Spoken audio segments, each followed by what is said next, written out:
A golem is a clay creature that has been magically brought to life. The name comes from the Hebrew word golem, which means something incomplete or unfinished, like an embryo. Features of golems.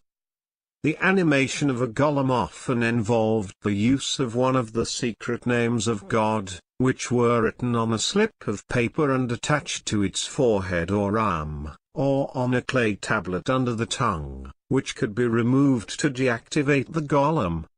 The word emet, truth in the Hebrew language on the forehead was also commonly used to give golems life. By erasing the first letter in emet to form met, dead in Hebrew, the golem could be deactivated.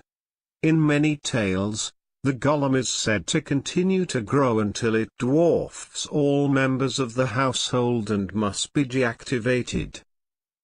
In nearly all versions of Golem Legends, golems lack the power of speech and are unable to make moral judgments. Since they are created by man, not God, they do not possess a soul, and therefore can do no more than what is asked of them by their Creator.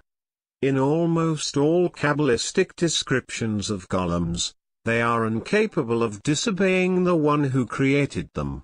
The theme of hubris is common to most golem tales, as with the tale of Rabbi Elias, who created a golem that grew so large that the rabbi was unable to reach its forehead to erase the letter to deactivate it.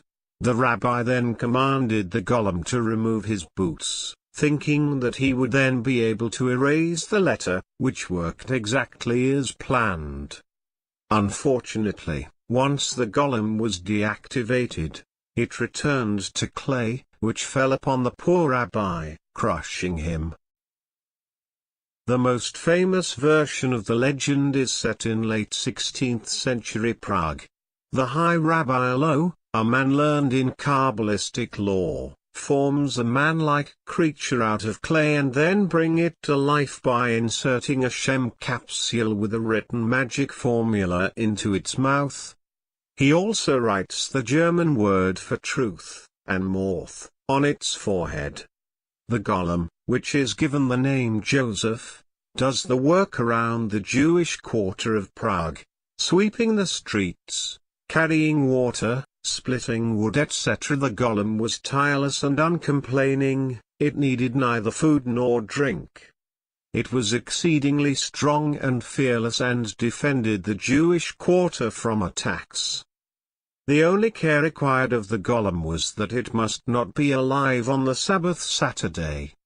Rabbi Lo deactivated the golem by removing the Shem from its mouth on Friday evenings before the Sabbath began. One Friday evening Rabbi Lo forgot to remove the Shem and Joseph the golem went berserk. As mentioned above, Joseph was very strong. He started pulling up trees. The rabbi ran after Joseph and managed to pull the Shem from his mouth, thus immobilizing him. Golems were mostly male, though the occasional appearance of female golems casts an intriguing light on gender roles of the time. The Andalusian poet and philosopher Solomon ibn Gabirol supposedly created a golem maidservant to cook his meals and keep house for him. The 16th century mystical text Shnai Luhot Harbrit by Rabbi Isaiah Horovitz tells of the creation of a beautifully silent female golem, a golem quasi-concubine for sexual relations. When accused of lewdness, Rabbi Horovitz defended himself by saying that since golems are not born from men's semen or grown in a woman's womb, sex with a golem is not a sin.